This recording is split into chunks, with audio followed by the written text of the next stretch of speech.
I thought Josh Fryer would be in the mix, and he's limited. I kind of felt he was, kind of time to get in there, and I think Zen's coming along nicely. Jacob James has had an outstanding offseason, gives some good depth inside, but there's probably a little bit of separation from the five based on experience and talent. But again, to big sign in the weight room or in the training room, durability versus ability. If they can be here every day, practice every day, get better every day, they'll have chances to be our main guys. Time's going to tell. Well, middle aisle, Justin Holbrook, WCMH. Jim talked about how much the offense is going to make his defense better. I wonder. That's just a defensive coach in spring ball. I wonder. He's trying to butter us up right, for Mars practice. Right. I'm not buying that. I'll give you a chance to do the same. What can you learn from him and his defense and his experience? Well, it's interesting because we don't. Sometimes I think you can get real anal as a coach specifically. Okay, what's going in? Through time, and it really started with Coach Spurrier's background with Coach Stoops. If you put a play in, you better be able to block zero. When they blitz everybody, bare front. You better be able to throw it if they drop 8. Play cover 3, cover 2, cover 1. What I mean, so if you put a play in, you better have your answers. Versus say, "Well, I want it in just against this look." No one plays the same looks. No one plays static football, standing still. So, we were saying the first couple days here we wanted to do some walkthrough, and we really didn't know what they were doing. So we're watching Oklahoma State cut ups. Like, okay, what do they play to this formation? What does it look like? What's their alignment? And as we go, I guess we'll get a better feel. But it appears early that it's just a lot of multiple looks where which I think is what really great defenses do. They have the ability to be gap sound, stop the run, but they make the offensive line and quarterback work every play. So there's a lot of movement, but there's still gap sound. There's a lot of alignments, but the coverage picture changes. So the quarterback thinks he's got one coverage, ball is snapped, here comes people moving at him, and the coverage is changing in your ability to think on your feet. And so it appears there's going to be a lot of, quote, moving parts.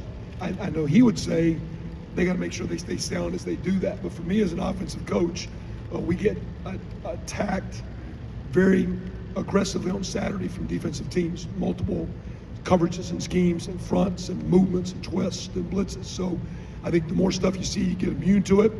The more you stress the offensive line, the more you stress the quarterback in practice, the better Paris and those guys will become, and the better CJ and Kyle and Devin will become. So I'm looking forward to it. It looks like it's got a chance to, he's got a lot of tools in the toolbox, it looks like. Over here to the right, Rob Aller, Columbus Dispatch.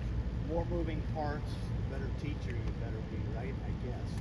What's your definition? What makes a good teacher as a coach? Be a great guy. I would have said 15 years ago the ability to keep it simple, to understand. I always felt in my world I wasn't that good a player, so I kind of knew some things I had to do to give me a chance, and I knew I think I heard Marshall Falk a few years ago when a guy ran some 4.2 something at the combine and say, well, the best way to slow a guy down is make him think. So I think a great coach can give coaching points, but allow his players to, in time, understand it where they're not thinking. I tell my players should tell you that if they're thinking, they don't know. The thought is they know what they're doing. They know it's this route at this depth, or it's this block, or it's this call. If they're thinking about it, they don't know. So I would have told you a long time ago, to be a great teacher, it's your ability to keep it simple. To give your kids a chance to play as hard as they can play, as fast as they can play, be sound. Not so simple, it's vanilla and easy for the defensive coaches to defend. I would tell you now too, it's going to, you better have the ability to connect. And for example, like I explained the other day, we call a pass play that's called naked when the quarterback's by himself. I go, why do we call this naked? Somebody answered that guy, and I was just trying to help them understand why it's called this, because I thought it would help them, because I think we're in a generation where kids want to know why we're doing things, or why do you call it that way, or why are we doing this drill? Why do we run? You guys watch us in warm up and everybody's got a ball. Why do we have a ball? Well, we're doing it so when you run, you're not running with the ball loose. We're trying to cheat a little bit and get ball security while we're stretching. And so I think one of the abilities now to be a great teacher is your ability to connect with kids and invest time with them. So the ability to keep it stupid or simple, multiple looks, but keep it simple, stupid motto, KISS, keep it simple. But also the ability to connect and keep people to run. I think if our players believe we're getting them better, and you're spending time with them, you can push them. But if they don't believe in you, or they don't think you're getting better, it's hard to coach a young man. Right next door, Doug Lesmaurice, Cleveland.com. Kevin, the experience C.J. Stroud got last year, obviously he's going to be a much more experienced quarterback this year. Just, I know it's the first day of spring practice, but what are you even thinking about with a guy like C.J. as he prepares to be a year 2 starter? I think again we can. So much of our game's been done from the sideline. We're making calls. I think can be more on his plate where he can handle the ability to adjust plays and protections where sometimes we would do that. So the player could just keep his eyes on the defense. Sometimes again, the more we make him think, the more we, that's just hard to take the right drop, throw the ball in time because I'm thinking about all these checks I got to make. But he can handle a lot mentally. He is extremely gifted and talented, but he's just equally as smart and equally aware on the field. His ability to see and put it all together is uniquely high. So I think we can just put a little bit more on his plate. I think Ryan's got a phenomenal amount of confidence in his ability to trust him to get protections right and get the ball out to the right guys and not force it. I was thinking though, as a veteran player like him's got 1 year under his belt, 13 games. And Jackson, our veteran players are 3rd-year guys. Mitch Rossi's back in his 6th year, and I think Matt Jones is a 5th year, but it's like if you're a 4-year guy now, you seem like your grandfather around here. It's like our veterans are 2nd-year starters. And that being said, to me it's exciting about maybe how good CJ could be. Because you'd like to think here's a guy that started high, but you'd like to think there's a lot more in that ceiling. And I think as he goes with Coach Day this year and Coach Dennis, it'd be interesting, Coach Fitch, how far we can push he and some of our, because I think our most gifted, talented players, a lot of them are very, very, DeJuan got 1 year of football starts. Paris, 1 year of football start. Luke Whippler, 1 year. All of them going to be outstanding players. But where can we go as year 2, year 3 veterans and make another big jump and maybe do the things that the truly great teams start to become? Over to the far left, Bill Landis, The Athletic. Kevin, what stood out to you about Donovan Jackson over the last year? What makes you think he's ready to kind of step up? Well, when he showed up, and then he was about as athletic as most I had personally seen with an offensive line. He's not maybe 6'6", but I had a guy who plays for the Niners named Trent Williams. I'd tell you he's probably the best player I've ever been around. He still is like that.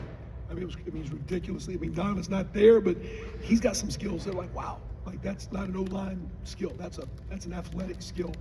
He showed up with skill. He showed up with a lot of maturity. Like he doesn't practice like a first-year guy. He doesn't practice like a guy just got here to high school. He's not practicing now in spring like this is my first spring.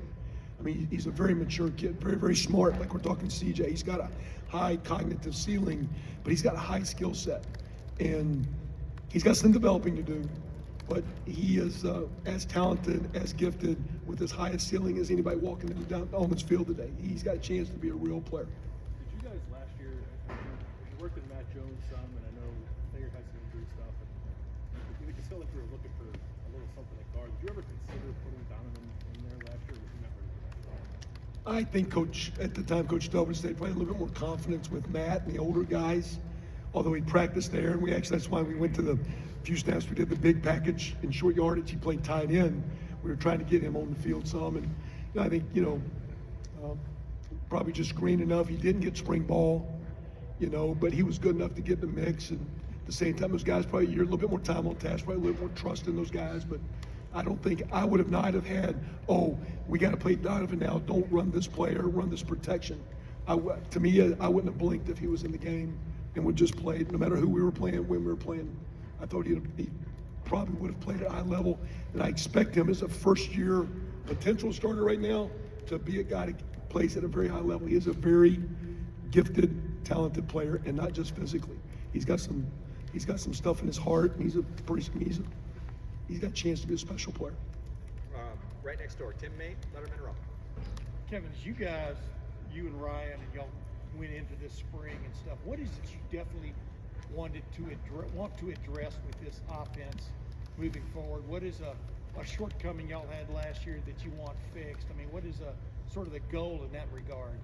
I think we got some young receivers.